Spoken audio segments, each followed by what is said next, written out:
ಅಲ್ಲೊಂದು ಹುಲಿ ಗುಹೆ ಇದೆಯಂತೆ. ಸೊ ಅಲ್ಲಿಂದ ಸೌಂಡ್ ಮಾಡೋದು, ಗರ್ಜನೆ ಮಾಡುತ್ತಲ್ಲ, ಅದು ಇಲ್ಲಿ ಗಂಟೆ ಕೇಳಿಸದಂತೆ. ಇವ್ರ ಮನೆ ನೋಡಿ ಇಲ್ಲೇ ಇದೆ, ಆ ಗುಹೆ, ಹುಲಿ ಗುಹೆ ಇರೋದಲ್ಲಿ. ಬಟ್ ನೀವು ಲೈವ್ ಆಗಿ ನೋಡಿದಿರ ಹುಲಿನ? ಕರಡಿ ಕಾಟ ಅಂದ್ರಲ್ಲ, ಕರಡಿನೂ ನಿಮ್ಮನ್ನೇ ಹಿಡ್ದಿತ್ತ? ಇಲ್ಲಿ ಎಲ್ಲ ನಮ್ಗೆ ಬಂದಿದೆ ಕತ್ತಿಯಲ್ಲಿ 2 ಕೈಯಲ್ಲಿ ಹೊಡೆದಿರೋದು. ನಾವು ಬದುಕಿದ್ದು ಕಷ್ಟ.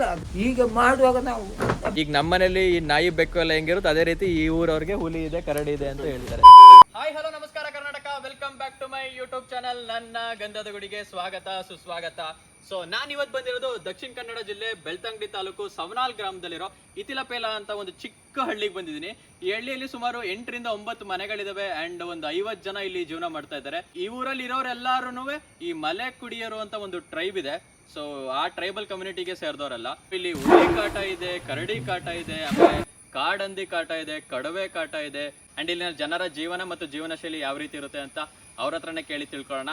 ಸೊ ನನ್ನ ಚಾನಲ್ಗಾರು ಹೊಸಬ್ರಾಗಿರೋ ನನ್ನ ಚಾನಲ್ ಸಬ್ಸ್ಕ್ರೈಬ್ ಮಾಡ್ಕೊಳ್ತಾರೆ, ನೋಡ್ತಾ ಇದ್ರೆ ಅಂದ್ರೆ ಫಸ್ಟ್ ಸಬ್ಸ್ಕ್ರೈಬ್ ಮಾಡ್ಕೊಳ್ಳಿ. ಹಂಗೆ ಪಕ್ಕದಲ್ಲಿರೋ ಬೆಲ್ ಐಕನ್ ಕ್ಲಿಕ್ ಮಾಡಿ, ಸೊ ದಟ್ ನಾನು ಯಾವುದೇ ಹೊಸ ವಿಡಿಯೋಸ್ ಹಾಕೋ ನೋಟಿಫಿಕೇಶನ್ ನಿಮಗೆ ಬರುತ್ತೆ ಅಂತ ಹೇಳ್ತಾ, ಸೊ ತಡ ಮಾಡೋದು ಬೇಡ, ಲೆಟ್ಸ್ ಗೋ. ಮಳೆ ಬಂತು ಅಂತ ವಿಡಿಯೋ ಇಂಟ್ರೊಡಕ್ಷನ್ ಕೊಟ್ಟು ಮುಗಿಸೋ ಅಷ್ಟ್ರಲ್ಲಿ ಮಳೆ ಬೇರೆ ಸ್ಟಾರ್ಟ್ ಆಗ್ಬಿಡ್ತು. ನನ್ನ ಜೊತೆ ಇದ್ದಾರೆ ಸಚಿನ್ ಅವರು. ಇವರೇ ನನಗೆ ಈ ಊರಿನ ಪರಿಚಯ ಮಾಡ್ಕೊಡ್ತಿರೋದು. ಇವ್ರು ಇದೇ ಊರವರು. ಇಲ್ಲಿ ಆ್ಯಕ್ಚುಲಿ 8 ರಿಂದ 9 ಮನೆ ಏನಿದೆ ಅಂತ ಹೇಳಿದ್ನಲ್ಲ, ಅದೆಲ್ಲ ಒಂದೇ ಜಾಗದಲ್ಲಿ ಇಲ್ಲ. ಇಲ್ಲೊಂದು ಮನೆ ಇದೆ, ಅಲ್ಲೊಂದು ಮನೆ, ಈಗ ನೋಡಿ ಇಲ್ಲೊಂದು ಮನೆ ಇದೆ. ಸೊ ಈ ಮನೆ ನಿಮ್ಮ ಮನೆ ಅಲ್ಲ, ಇದು ಸಚಿನ್ ಅವ್ರ ಮನೆ. ಸೊ ಇಲ್ಲಿಂದ ಇನ್ನೊಂಚೂರು ಮುಂದೆ ಹೋದರೆ ಇನ್ನೊಬ್ರು ಮನೆ ಸಿಗುತ್ತೆ, ಆಮೇಲೆ ಇನ್ನೊಂಚೂರು ಮುಂದೆ ಹೋದರೆ ಆ ಥರ ಸ್ವಲ್ಪ ದೂರ ಮನೆಗಳಿದೆ. ಸೊ ಸತೀಶ್ ಇವ್ರ ಹೆಸರು ಸತೀಶು. ನಾನು ಅದನ್ನ ಒಂದ್ಸಲಿ ಮಿಸ್ ಮಾಡ್ಬಿಡ್ತೀನಿ. ಬರೋಕ್ಕಾಗುತ್ತಾ ಗೈಸ್? ಮಳೆ ಬೇರೆ ಬರ್ತಾ ಇದೆ ಬೆಳ್ತಂಗಡಿ ತಾಲೂಕಲ್ಲಿ. ಲಾಸ್ಟ್ ವಿಡಿಯೋ ನಾನು ಈ ಕಡೆ ಬಂಟ್ವಾಳದಲ್ಲಿ ಮಾಡಿದ್ದೆ, ಆವಾಗ ಮಳೆ ಇರಲಿಲ್ಲ, ಫುಲ್ ಬಿಸಿಲಿತ್ತು. ಸೊ ನಾನು ರೈನ್ಕೋಟ್ ಏನೂ ತರಕ್ಕೆ ಹೋಗಿರಲಿಲ್ಲ. ಮಲೆನಾಡನ್ನ ಮಳೇಲಿ ತೋರಿಸಿದ್ರೆ ಚಂದ ಅಲ್ವಾ ಸರ್? ಅಮ್ಮ ನಮಸ್ತೆ, ಚೆನ್ನಾಗಿದ್ದೀರಾ? ಓ ಇಲ್ಲೊಂದು ಬಂಡೆನೇ ಇದೆ ಒಂದು. ಸರ್ ನಮಸ್ತೆ, ಆರಾಮಾಗಿದ್ದೀರಾ? ಓ ತಿಂಡಿ ತಿಂತೇವೆ, ಆಯ್ತು ಊಟ ಮಾಡಿ ಆಮೇಲೆ ಮಾಡಿ. ಸೊ ಗೈಸ್ ನಾವು ಇಲ್ಲಿ ಬಂದಿದ್ವಿ, ಇವರೊಬ್ಬರು ತಿಂಡಿ ತಿಂತಾಯಿದ್ರು. ಸೊ ಅದಕ್ಕೆ ವೆಯ್ಟ್ ಮಾಡ್ತಿದ್ವಿ. ಈ ಊರಲ್ಲಿ ಇನ್ನೊಂದೇನು ಅಂದರೆ ಜಿಗಣೆ ಕಾಟ ಭಯಂಕರ ಇದೆ. ನಾನು ನೆನ್ನೆ ನೈಟ್ ಬಂದಿದ್ದು ಇಲ್ಲಿಗೆ. ಸೊ ಅವಾಗ್ಲಿಂದ ಎಷ್ಟು ಜಿಗಣೆ ಕಚ್ಚಿಸ್ಕೊಂಡಿದ್ದೀನಿ ನನಗಂತೂ ಕರೆಕ್ಟಾಗಿ ಗೊತ್ತಿಲ್ಲ. ಇದನ್ನ ತುಳುವಲ್ಲಿ ಏನಂತಾರೆ ಅಂದರೆ ಉಂಬೂರು.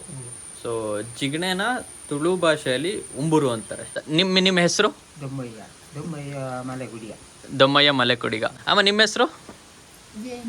ಜಯಂತಿ ಅಂತ. ಮಲೆ ಕುಡಿಯರ್ನ ನೀವು ಯಾವ ರೀತಿ ಹೇಳ್ತೀರಾ? ಅಂದ್ರೆ ಅವ್ರ ಮೇನ್ ಕಸುಬು ಏನು? ಮಲೆ ಕುಡಿಯರು ಅಂದ್ರೆ ಮೊದಲಿಂದಲೇ ಅವರಿಗೆ ಇದು ಕಾಡಲ್ಲಿ ಎಲ್ಲ ಉಂಟು ಉತ್ಪತ್ತಿ ಎಲ್ಲ. ಇದು ರಾಮಪತ್ರ ಅಂತ ಹೇಳ್ತಾರೆ, ಮತ್ತೆ ನಗುವುದು, ಸೀಗೆ, ಮತ್ತೆ ಬೆತ್ತದಲ್ಲಿ ಜೀವನ ಮಾಡುವುದು ಮಲೆ ಕುಡಿಯರು ಅಂದ್ರೆ. ಕಾಡಿನಲ್ಲಿ ಇರುವುದು ಅವರು. ಮೊದಲು ಇಲ್ಲ ಮಲೆ ಕುಡಿಯ ಅಂದ್ರೆ ಯಾರಾದ್ರೂ ಬಂದ್ರೆ ಎಲ್ಲರೂ ಹೆಂಗಸರೆಲ್ಲ ಹೊರಗೆ ಹೋಗ್ತಿ. ಏನಕ್ಕೆ ಅಂತ ಎದುರುಕೊಂಡು ಎಲ್ಲ ಹೊರಗೆ ಯಾವ ಕಾಣುವುದೇ ಇಲ್ಲ. ಮತ್ತೆ ಅವರು ಹೋಗ್ಬೇಕು ಮನೆಯಿಂದ ಹೊರಗೆ ಬರಕ್ಕೆ. ಆ ಸ್ಥಿತಿಯಲ್ಲಿ ಇದ್ದವು ನಾವು. ಅಂದ್ರೆ ಮುಂಚೆ ಈ ಮಲೆ ಕುಡಿಯರು ಅಂದ್ರೆ ಅವರು ಬರೀ ಕಾಡಲ್ಲೇ ಇದ್ದವರು. ಅಂದ್ರೆ ಈ ನಾಗರಿಕ ಪ್ರಪಂಚಕ್ಕೆ ಇವ್ರ ಪರಿಚಯನೇ ಇರ್ಲಿಲ್ಲ. ಇವ್ರು ಹೇಳ್ತಿರೋ ಪ್ರಕಾರ ಅವ್ರೇನಾದ್ರು ಅಕಸ್ಮಾತ್ ಈಗ ಸಿಟಿಗೆ ಏನಾದ್ರು ಬಂದ್ರೆ ಆ ಮನೇಲಿ ಇದ್ದ ಹೆಣ್ಮಕ್ಳೆಲ್ಲ ಓಡೋಗ್ಬಿಡ್ತಿದ್ರಂತೆ. ಅಂದ್ರೆ ಮಲೆ ಕುಡಿಯೋರು ಯಾರಾದ್ರು ಬಂದ್ರೆ, ಯಾಕಂದ್ರೆ ಅವ್ರು ಬರೀ ಕಾಡಲ್ಲೇ ಇರ್ತಿದ್ರಲ್ಲ. ಸೊ ಅವ್ರು ನೋಡಿ ಹೆದರ್ಕೊಂಡು ಓಡೋಗ್ತಾ ಇದ್ರು. ಹೆದರ್ಕೊಂಡು ಓಡೋಗ್ತಾ ಇದ್ರು. ಒಂದು ಗಾಡ್ರು ಅಲ್ಲಿ ಬರುವುದಂತ ಸ್ವಲ್ಪ ಗೊತ್ತಾದ್ರೆ ಗಾಡ್ರು ಬರ್ತಾರೆ ಅಂತ ಇಲ್ಲ, ಮತ್ತೆ ಯಾರು ಇಲ್ಲ. ಹೆಂಗಸರು ಮಾತ್ರ ಅಲ್ಲ, ಗಂಡಸರ ಸಹ ಎದುರ್ಕೊಂಡು ಇರ್ತಾರೆ. ಕಾಡಲ್ಲಿ ಒಂದು ಉಯ್ಯೇರನ್ನಂತ ಉಂಟು, ಉಯ್ಯೇರಿ, ಮತ್ತೆ ನರೆ ನಂದು ಉಂಟು, ಮತ್ತೆ ಕಬಾಲೆಂದೊಂದು ಉಂಟು. ಇದನ್ನೆಲ್ಲ ತೆಗೆದು ಅದನ್ನು ತಿಂದು ಮತ್ತೆ ಊಟ ಇಲ್ಲದೆ 2-3-4 ದಿನ ಸಹ ಇರುತ್ತೆ. ನಾವು ಸಹ ಹಾಗೆ ನಮ್ಮ ಕಾಲದಲ್ಲಿ ಸಹ ಹಾಗೆ ಇತ್ತು. ನೀವು ಹಂಗಾರೆ ಇದ್ದೀರಾ ಆ ರೀತಿ 3-4 ದಿವಸ ಊಟ ಇಲ್ಲದೆ? ಸುತ್ತ ರಿಸರ್ವ್ ಫಾರೆಸ್ಟ್ ಅಲ್ಲೇ ಇರೋದಲ್ವಾ ಈಗ್ಲೂ? Reserve forest. ಇಲ್ಲಿ ನಿಮಗೆ ಈ ಕಾಡು ಪ್ರಾಣಿಗಳು ಯಾವ್ಯಾವ ಬರ್ತದೆ? ಕಾಡು ಪ್ರಾಣಿಗಳು ಎಲ್ಲ ಇರ್ತದೆ. ಕರಡಿ ಉಂಟು, ಮತ್ತೆ ಹುಲಿ ಉಂಟು, ಮತ್ತೆ ಕಡವೆ ಉಂಟು, ಮತ್ತೆ ಹಂದಿ. ನೀವು ಈ ಹುಲಿ ಕರಡಿ ಎಲ್ಲ ನೋಡಿದ್ದೀರಾ? ನಮ್ದು ಹಟ್ಟಿಯಿಂದ ದನ ತೆಗೆದು ಹೋಗಿದೆ. ನೀವು ಸಾಕಿರೋ ದನನ ಹುಲಿ ತಗೋ ಹೋಗಿದೆ? 2-3 ಸಲ ನಮಗೆ ಪರಿಹಾರ ಸಿಕ್ಕಿತ್ತು. ಇದು ದನ ಹುಲಿ ಸಿದ್ದಕ್ಕೆ ಪರಿಹಾರ ಕೊಟ್ಟಿದ್ದಾರೆ. ಕೊಟ್ಟಿದ್ದಾರೆ. ಬಟ್ ನೀವು ಲೈವ್ ಆಗಿ ನೋಡಿದಿರಾ ಹುಲಿನ? ನೋಡದೆ ನೋಡಿದಿರಾ? ಎಷ್ಟು ಹುಲಿಗಳು ನೋಡಿರ್ಬೋದು ನೀವು ಮುಂಚೆಯಿಂದನು, ಹುಟ್ಟಾಗಿಂದನು? ಒಂದು 100-200 ಹುಲಿಗಳ 100-200 ಹುಲಿ ನೋಡಿದಿರಾ? ನೋಡ್ಬೋದು. ವಾ, ನಾವು ಇಲ್ಲಿ ನಿಮಗೆ ಭಯ ಆಗ್ತಿರ್ಲಿಲ್ವಾ ಹುಲಿ ಬಂದಾಗ? ಅದು ಏನು ಮಾಡುದಿಲ್ಲ. ನಾವು ಏನಾದ್ರೆ ಅದಕ್ಕೆ ಬೇಡದನ್ನು ಮಾಡಿದ್ರೆ ಮಾತ್ರ ಅದು ಮಾಡುವುದು, ತೊಂದರೆ ಕೊಡೋದು. ಮತ್ತೆ ಅದಕ್ಕೆ ನಾವು ಏನು ಮಾಡಲಿಲ್ಲ, ಅವು ಸಹ ಏನು ಮಾಡುದಿಲ್ಲ, ಏನು ಮಾಡೋದಿಲ್ಲ. ಯಾವುದು ಪ್ರಾಣಿ ಸಹ ಅಷ್ಟೇ. ಈ ಕರಡಿ ಕಾಟ ಅಂದ್ರಲ್ಲ, ಕರಡಿನೂ ನಮ್ಮನ್ನೊಂದು ಸಹ ಹಿಡಿದದ್ದು. ನಿಮ್ಮನ್ನೇ ಹಿಡ್ದಿತ್ತ? ನಾವು ಬದುಕಿದ್ದು ಕಷ್ಟ. ಆದ್ರೆ ಅದಕ್ಕೆ ನಮ್ಮ ಒಟ್ಟಿಗೆ ನಮ್ಮ ಅಕ್ಕನ ಮಗ ಅಂತ 2 ಕರಡಿ ಬಂದಿತ್ತು. 2 ಕರಡಿ ಬಂದು ನಮ್ಮನ್ನು ಇಡ್ಲಿಕ್ಕೆ ಹೀಗೆ ನಿಂತು ಹೀಗೆ ಮಾಡುವಾಗ ನಾವು ಅದಕ್ಕೆ ಹೀಗೆ ಹಿಂದಕ್ಕೆ ಬಂದೆ. ಅವು ಆ ಥರ ಅಲ್ಲ, ಇಲ್ಲಿ ಎಲ್ಲ ನಮ್ಗೆ ಅವು ಬಂತಿದೆ 30-35 ವಯಸ್ಸಿತ್ತು. ನಾವು ಬೆತ್ತಕ್ಕೆ ಹೋಗಿದ್ದು. ಬೆತ್ತ ಒಂದು ಹೀಗೆ ಮರದಿಂದ ಬೆತ್ತ ತರಕ್ ಹೋಗಿದ್ರಿ. ಅಲ್ಲಿ ದೊಡ್ಡ ಒಂದು ಇದು ಕಲ್ಲಿತ್ತು, ದೊಡ್ಡ ಪಾದೆ ಅಂತ ಇರ್ತದೆ. ಅದರ ಅಡಿಯಲ್ಲಿ ಅದು ಕೂತಿತ್ತು. 2 ಇತ್ತು. ಒಂದು ಆಗ ಇದನ್ನು ಕಂಡು ನಮಗೆ ಬಂದು ಹೀಗೆ ಇಡುವಾಗ ನಾವು ಅದ್ರ ದೊಡ್ಡ ಕತ್ತಿತ್ತು ಮಾತ್ರ, ಕತ್ತಿಯಲ್ಲಿ 2 ಕೈಯಲ್ಲಿ ಹೊಡೆದಿರೋದು ಹೊಡೆದೆ. ಅದು ಹಾಗೆ ಇನ್ನೊಂದು ಬಂತು. ಆಗ ನಾವು ನಮ್ಮ ಅಲ್ಲಿಯನ್ನು ಒಂದು ಕರೆದಿದ್ದೆ, ಲಿಂಗಪ್ಪ ಅಂತ ಹೆಸರು ಅವನು. ಲಿಂಗಪ್ಪ ಬಲಂದ ಕರೆದಿನ ಕಡುಪು ಬಂದು ಹಾಗೆ ಆದ್ರೆ ಅವನು ಓಡಿ ಬಂದ. ಇದಕ್ಕೆ ಕಡಿಯುವ ಅಂತ ನಾವು ಇಬ್ರು ಸಹ ಹೀಗೆ ಕತ್ತಿ ಹೀಗೆ ಇದ್ದುಕೊಂಡು ನಿಂತಿದ್ವಿ ಒಂದು ಅರ್ಧ ಗಂಟೆ. ಅದು ಸಹ ಅದಕ್ಕೆ ಹೋಗ್ಲಿಕ್ಕೆ ಧೈರ್ಯ ಇಲ್ಲ. ಇದ್ರೆ ನಾವೇನಾದ್ರೂ ಮಾಡ್ತೇವೆ. 2 ಕತ್ತಿ ಸಹ 2 ಜನ ಸಹ ಕತ್ತಿ ಹೀಗೆ ಹಿಡಿದು ನಿಲ್ಲುವಾಗ ಇದು ನಾವು ಮೊದಲು ಕಡಿದದ್ದು ಸ್ವಲ್ಪ ಮುಂದೆ ಓಡಾಯ್ತು. ಸ್ವಲ್ಪ ಓಡಿದಿಲ್ಲ, ಮುಂದೆ ನಿನ್ನಗೆ ಅಲ್ಲಿ ಹೋಗಿ ಸ್ವಲ್ಪ ಈಗ ಕೂತು ಇದಕ್ಕೆ ಹೋಗ್ಲಿಕ್ಕೆ ಹತ್ತಿರ ಬರ್ಲಿಕ್ಕೆ ನಾವು ಇಬ್ರು ಇಲ್ಲ, ಧೈರ್ಯ ಬರಲಿಲ್ಲ. ಆಚೆ ಹೋಗುವಾಗ ನಾವೇನಾದ್ರೂ ಮಾಡ್ತೇವೆ ಅಂತ ಅದು ಎದುರುಕೊಂಡು ಅದು ಅಲ್ಲೇ ಕೂತ್ಕೊಂಡೆ. ಒಂದು ಅರ್ಧ ಗಂಟೆ ಆಗುವಾಗ ಇದು ಹೋಗಿ ಅಲ್ಲಿ ಹತ್ರ ಸ್ವಲ್ಪ ಮುಂದೆ ಹೋಗಿ ಹೇಗೆ ಹೇಳಿತು ನಾವು ಕಡಿದದ್ದು. ಅದ ಇದು ಎಲ್ಲ ಹೀಗೆ ನೋಡಿದೆ, ಅದು ಅದಕ್ಕೆ ಕಾಣಿತು. ಅದು ಇದು ಎಲ್ಲ ಅಲ್ಲಿ ಹೋಯ್ತು. ಹೋಗುವಾಗ ಮತ್ತೆ ನಮಗೆ ಬೇದರ್ಕೊಂಡಿದ್ದೆ ನಾವು. ಮತ್ತೆ ಕೈಗಳು ನಡುವಾಗ ನಮಗೆ ಆಗಲಿಲ್ಲ. ಅದು ಒಂದು ಬಟ್ಟೆ ಎಲ್ಲ ಹರಿದಿದ್ದೆ ಇಡುವಾಗ. ಹುಲಿ ಒಂದ್ ಪಕ್ಷ ಹುಲಿ ಅಟ್ಯಾಕ್ ಮಾಡ್ಲಿ ಅಂದ್ರೆ ಕರಡಿ ಅಂತೂ ಅಟ್ಯಾಕ್ ಮಾಡೇ ಮಾಡುತ್ತೆ ಮನುಷ್ಯರನ್ನ ನೋಡಿದ್ರೆ. ಹೌದೌದು. ಓಕೆ, ಸೊ ಗೈಸ್ ನೀವು ನೋಡ್ತಿದ್ರಲ್ಲ, ಈ ಮಲೆಕುಡಿಯರು ಕಮ್ಯುನಿಟಿ ಏನಿದೆ ಅವ್ರದ್ದು ಮೇನ್ ಕಸುಬು ಇರೋದೇ ಈ ರೀತಿ ಬುಟ್ಟಿ ಮಾಡೋದು. ಇದು ಒಂದಕ್ಕೆ ಎಷ್ಟಕ್ಕೆ ಮಾರ್ತೀರಾ ನೀವು ಇದನ್ನ?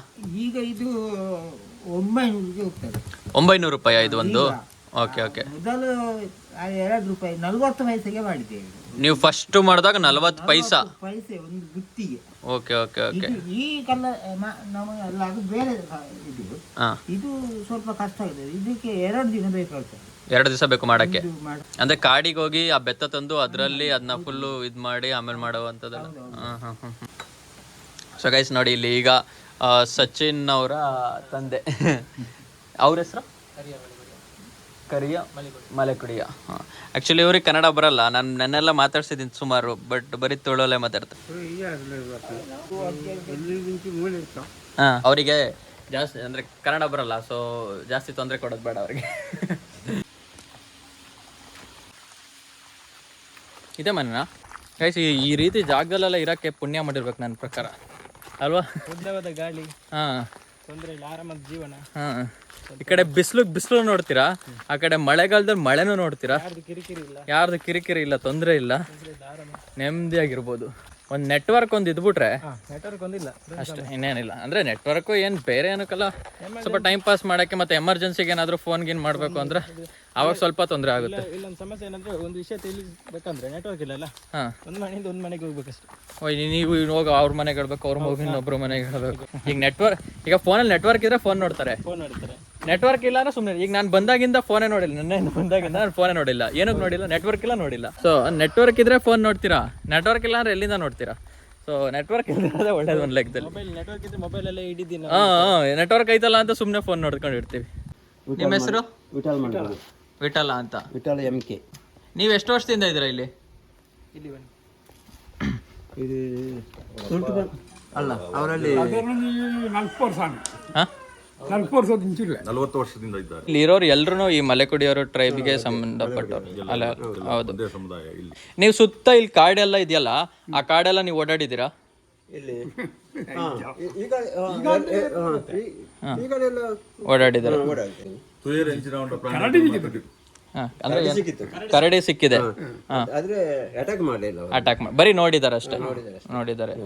ಅದಕ್ಕೆ ನಾನು ಸಹ ನೋಡಿದೆ. ನೀವು ನೋಡಿದ್ರಿ? ಕಾಡು ಪ್ರಾಣಿ, ಕಾಡಲ್ವಾ ಇದು? ಹೌದು. ಎಲ್ಲಾ ಪ್ರಾಣಿಗಳು ಇರ್ತದೆ. ಒಂದು ವಾರ ಮೊದಲು ಅಲ್ಲಿ ಒಂದ್ ವಾರದ ಮೊದಲು ಇದೆ. ಅದು ಕೆಳಗಡೆ ಒಂದು ಮನೆ ಉಂಟಲ್ಲ, ಸುಂದರಣ್ಣ, ಅಲ್ಲಿ ಕೆಳಗಡೆ ನನಗೆ ಸಿಕ್ಕಿತ್ತು. ಅಟ್ಯಾಕ್ ಮಾಡಲಿಲ್ಲ. ಅದು ಅದರ್ಸೆ ಬಟ್ ನೋಡ್ತಾ ನಿಮ್ನ, ನೋಡ್ತು, ನಿಮ್ಮನ್ನ ನೋಡ್ತಾ ಇಷ್ಟೇ ದೂರ. ಈಗ ನಾನು ನೀನು ಇದೀವಿ, ನಾವು ನೀವು ಇದೀವಲ್ಲ, ಆ ರೀತಿ. ಅಷ್ಟು ದೂರದಲ್ಲಿ ಸೈಡ್ ಅಲ್ಲಿ ಇತ್ತ ಅಂತ ಇವ್ರಿಗೆ ಗೊತ್ತಾಗ್ಲಿಲ್ಲ, ಹೋಗಿದ್ದಾರೆ. ಹೋಗಿದೆ ಸೀದಾ. ಅಕಸ್ಮಾತ್ ಏನಾದ್ರು ಅಟ್ಯಾಕ್ ಮಾಡಿದ್ರೆ ಅದು ಅಟ್ಯಾಕ್ ಮಾಡಿದ್ರೆ ಅಲ್ಲಿ ಕ್ಲೋಸ್ ಆಗ್ಬೇಕು. ಆ ತರ ಆಯ್ತು. ಇವ್ರದ್ದು ಮನೆಯದೆಲ್ಲ ನಾಯಿ ತಗೊಂಡು ಹೋಗಿದೆ. ನಾಯಿ ಹುಲಿ ಬಂದು ನಿಮ್ಮನೆ ನಾಯಿಗಳನ್ನೆಲ್ಲ ತಗೋ ಹೋಗಿದೆ. ಬರುತ್ತೆ, ಅದು ಒಂದು ಚಾಕು ಬರುತ್ತೆ. ನಮ್ಗೆ ಗೊತ್ತಿಲ್ಲ, ನಾವು ಮಲಗಿರ್ತೇವಲ್ಲ. ಕಳೆದ ಸಲ ಈ ಹಸುಗೆಲ್ಲ ಹುಲಿ ಎಲ್ಲ ಕಚ್ಚಿ ಇದಾಗಿತ್ತು ಒಂದು 2 ತಿಂಗಳ ಮೊದಲು. ಇವರು ಹೌದಾ? ಅದು ಮೇಲಿಗೆ ಬಿಟ್ಟಿದ್ರಲ್ವಾ, ಅಲ್ಲಿ ಮೇಯ್ಲಿಕ್ಕೆ ಹೋದಾಗ. ಓಕೆ.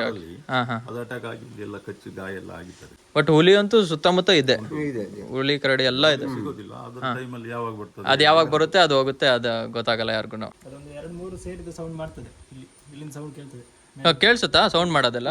ಕೇಳಿಸಿದೆ ನಿಮಗೆ? ಅದು ಸೌಂಡ್ ಮಾಡ್ರೆ ಹೆಚ್ಚು ಕಮ್ಮಿ ಕಿಲೋಮೀಟರ್ ಗಟ್ಟಲೆ ಕೇಳಿಸುತ್ತಲ್ಲ?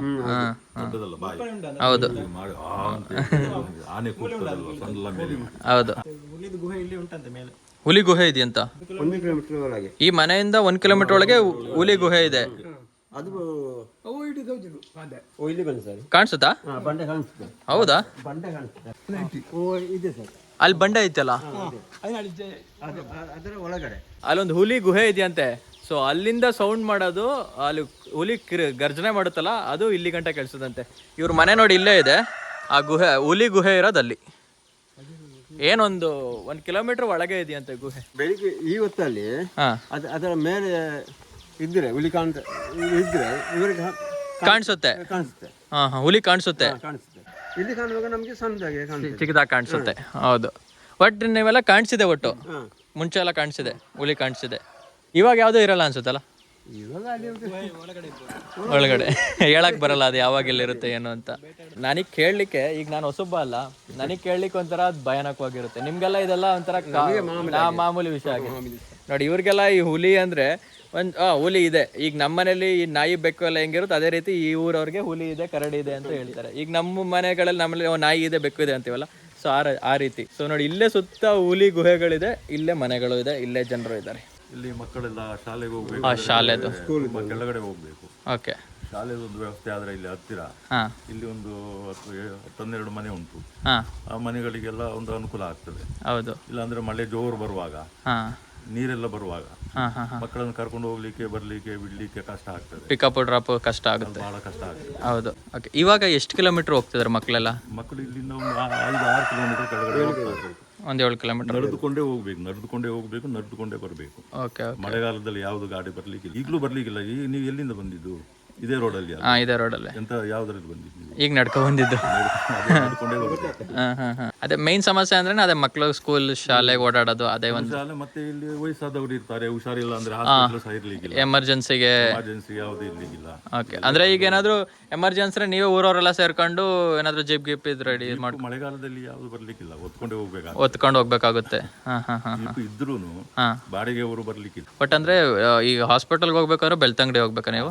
ಹೋಗ್ಬೇಕಾದ್ರೂ ಬೆಳ್ತಂಗಡಿ ಹೋಗ್ಬೇಕು. ಈ ಊರಿನ ಜನರು ಹೇಳೋ ಪ್ರಕಾರ ಒಂದು ರೋಡ್ ಆದರೆ ಅಟ್ಲೀಸ್ಟ್ ಇವರು ಇಲ್ಲಿಂದ ಆಚೆ ಓಡಾಡೋಕ್ಕೆ, ಅಂದರೆ ಈ ಸ್ಕೂಲಿಗೆ ಚಿಕ್ಕ ಮಕ್ಕಳು ಸ್ಕೂಲಿಗೆ ಹೋಗೋಕ್ಕಾಗಲಿ ಅಥವಾ ವಯಸ್ಸಾದವ್ರಿಗೆ ಈಗ ಏನಾದ್ರು ಎಮರ್ಜೆನ್ಸಿ ಏನಾದ್ರು ಹಾಸ್ಪಿಟಲ್ಸ್ಗೆ ಏನಾದ್ರು ಹೋಗಬೇಕು ಅಂದರೆ ರೋಡ್ ಇಲ್ಲ ಇಲ್ಲಿಗೆ. ಸೊ ಸಂಬಂಧಪಟ್ಟ ಅಧಿಕಾರಿಗಳು ಯಾರಾದರೂ ಈ ವಿಡಿಯೋ ನೋಡ್ತಾ ಇದ್ದರೆ, ಸೊ ಇದೆಲ್ಲ ನಿಮ್ಮ ಗಮನಕ್ಕೆ ಥರ ಒಂದು ಸಣ್ಣ ಪ್ರಯತ್ನ ಅಷ್ಟೇ. ಅಂದರೆ ಅದೊಂದು ವ್ಯವಸ್ಥೆ ಮಾಡಿದ್ರೆ ಇನ್ನು ಮಿಕ್ಕಿದೆಲ್ಲ ಏನು ತೊಂದರೆ ಇಲ್ಲ, ಆರಾಮಾಗಿದ್ದಾರೆ. ಜಾಸ್ತಿ ಜನ ಇಲ್ಲಿ ಹಾಸ್ಟೆಲ್ಗೆ ಡಿಪೆಂಡ್ ಆಗಿದ್ದಾರೆ, ಯಾಕಂದರೆ ಡೈಲಿ ಪಿಕಪ್ ಡ್ರಾಪ್ ಮಾಡೋದು ಅಷ್ಟು ಈಸಿ ಅಲ್ಲ. ಅಂದರೆ ಈ ಮಳೆಗಾಲದಲ್ಲಿ ಇಷ್ಟು ದೂರ 7-8 ಕಿಲೋಮೀಟ್ರ್ ಡೈಲಿ ಕರ್ಕೊಬರೋಗ್ಬೇಕು ಅಂದರೆ ಅದೊಂದು ಸ್ವಲ್ಪ, ಅಂದರೆ ಈ ಥರ ರೋಡ್ಗಳಲ್ಲಂತೂ ಇನ್ನೂ ಭಾಳ ಕಷ್ಟ. ಆ್ಯಂಡ್ ನಡ್ಕೊಂಡು ಓಡಾಡ್ಬೇಕು, ಅದು ಇನ್ನೂ ಕಷ್ಟ. ಸೊ ಅದಕ್ಕೋಸ್ಕರ ಸುಮಾರು ಜನ ಹಾಸ್ಟೆಲಿಗೆ ಸೇರಿಸ್ಬಿಟ್ಟಿರ್ತಾರೆ.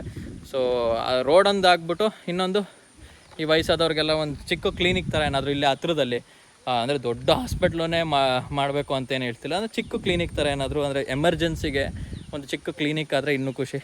ಸೊ ಗೈಸ್, ಅಂದರೆ ಇಲ್ಲಿ ನೋಡಿ, ಇಲ್ಲಿ ಗುಡ್ಡ ಇದೆಯಲ್ಲ, ಸೊ ಮಳೆಗಾಲದಲ್ಲಿ ಈ ಗುಡ್ಡ ಎಲ್ಲ ಜರಿಯುತ್ತಂತೆ. ಸೊ ಮನೆ ಮೇಲೂ ಒಂದೊಂದ್ಸಲಿ ಬರುತ್ತೆ. ಬಂದಿತ್ತಾ?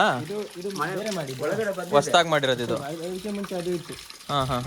ಸೊ ಗೈಸ್, ಈ ಊರಲ್ಲಿ ಖುಷಿ ಆಗೋ ವಿಷಯ ಏನು ಅಂದರೆ, ಇಲ್ಲಿ ಏನೇ ಸಮಸ್ಯೆಗಳು ಬಂದರೂ ಈ ಊರವರೆಲ್ಲ ಸೇರ್ಕೊಂಡು ಅದಕ್ಕೆ ಒಂದು, ಅಂದರೆ ಬೇರೆ ಯಾರನ್ನೋ ಕಾಯೋದ್ಕಿಂತ, ಈ ಗೌರ್ಮೆಂಟ್ ಆಗಲಿ ಅಥವಾ ಬೇರೆ ಯಾರನ್ನೋ ಕಾಯೋದ್ಕಿಂತ ಅವರೇ ಊರವರೆಲ್ಲ ಸೇರ್ಕೊಂಡು, ಈಗ ಯಾರ್ದಾರ ಒಬ್ಬರು ಮನೆಗೆ ತೊಂದರೆ ಅಂದರೆ ಎಲ್ಲರೂ ಸೇರ್ಕೊಂಡು ಹೋಗ್ಬಿಟ್ಟು ಆ ಸಮಸ್ಯೆನ ಸಾಲ್ವ್ ಮಾಡ್ತಾರೆ. ಅದು ಖುಷಿ ಆಗುತ್ತೆ ಅಲ್ವಾ? ಅಂದರೆ ಈಗ ಏನಾರು ತೊಂದರೆ ಆದರೆ ನೀವೆಲ್ಲ ಹೋಗ್ತೀರಾ, ಎಲ್ಲರೂ ಸೇರ್ಬಿಟ್ಟು ಅಲ್ಲಿ ಇದು ಮಾಡ್ತೀರಾ. ಒಂದ್ಸಲಿ ಇವ್ರು ಏನು ಮಾಡಿದ್ರು, ಅಲ್ಲಿ ಬರ್ಬೇಕಾದ್ರೆ ಒಂದು ಸೇತುವೆ ಇದೆ, ಸ್ಟಾರ್ಟಿಂಗು ಬರ್ಬೇಕಾದ್ರೆ ಒಂದು ನೀರು ಹರಿಯೋ ಜಾಗ, ಅಲ್ಲಿ ಇವರು ಮತ್ತು ಇವ್ರ ಫ್ರೆಂಡು ಆ ನೀರು ಜಾಸ್ತಿ ಇದ್ದಾಗ ಒಂದ್ಸಲಿ ಹೋಗ್ಬಿಟ್ಟು ಆ ಸೇತುವೆಯಿಂದಲೇ ಗಾಡಿ ಕೊಚ್ಕೊ ಹೋಗ್ಬಿಟ್ಟಿತ್ತಂತೆ. ಅದು ವಿಡಿಯೋ ಇದಲ್ಲ, ಅದು ನನಗೆ ಕಳಿಸಿ, ಅದು ನಾನು ಹಾಕ್ತೀನಿ.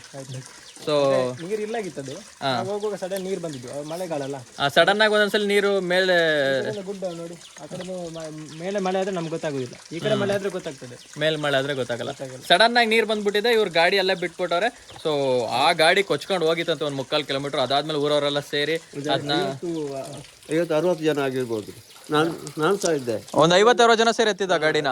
ಹುಡುಕಾಡಿದ್ವಿ, ಒಂದು 2 ಗಂಟೆಯಿಂದ 5 ಗಂಟೆ ತನಕ ಹುಡುಕಾಡಿದ್ವಿ. ಫಸ್ಟ್ ಹುಡುಕಿದ್ದೀರ ಒಂದು 3 ಅವರು 10 ಕಿಲೋಮೀಟರ್ ತನಕ ಹುಡುಕಿದ್ವಿ, ಕಾಡು ಗುಡ್ಡ ಇತ್ತು, ಸಿಗ್ಲಿಲ್ಲ. ಮತ್ತೆ ಸಂಜೆ ಹೊತ್ತಿಗೆ ಸಿಗಿತ್ತು. ಅದಾದ್ಮೇಲೆ ದಾರ ಹಾಕಿ ಎಳೆದು ಇದು ಮಾಡಿದ್ದಾರೆ. ಬರ್ತೀನಿ ಸರ್, ಥ್ಯಾಂಕ್ ಯು. ಆದ್ರೂ ಅವರು ಎಷ್ಟು ಸಿಂಪಲ್ ಆಗಿ ಹೇಳ್ತಾರಲ್ಲ, ಹುಲಿ ಐತೆ ಅಂತ. ನಾನು ಏನೋ ಅನ್ಕೊಂಡ್ಬಿಟ್ಟಿದ್ದೆ, ಇಲ್ಲೇ ಗುಹೆ ಇದೆ, ಇಲ್ಲೇ ಸೌಂಡ್ ಮಾಡುತ್ತೆ, ಬೆಳಿಗ್ಗೆ ಹೊತ್ತು ಒಂದೊಂದ್ಸಲಿ ಕಾಣಿಸುತ್ತೆ ಹುಲಿ ನಮಗೆ ಅಂತ ಹೇಳ್ತಾವ್ರಿ. ಅಲ್ಲ ಮಾಮೂಲಿ ನಿಮ್ಗೆ ಆ ವಿಷಯ. ಅದೇ ನಾನು ಹೇಳಿದ್ನಲ್ಲ ಆಗ್ಲೇ, ಈಗ ನಮ್ಮನೇಲಿ ಬೆಕ್ಕು ನಾಯಿ ಎಲ್ಲ ನಾವು ಸಾಕಿದ್ದೀವಿ ಅಂತ ಹೆಂಗೆ ಹೇಳ್ತೀವಿ, ಅದೇ ರೀತಿ ನೀವು ನಮ್ಮೂರಲ್ಲಿ ಹುಲಿ ಐತೆ ಕರಡಿ ಐತೆ ಅಂತ ಹೇಳ್ತೀರಾ, ಅಷ್ಟೇ ಡಿಫ್ರೆನ್ಸ್. ಬರ್ತೀನಮ್ಮ. ಏನಿದೆ ಸರ್, ಬರ್ತೀವಿ, ಖುಷಿ ಆಯ್ತು.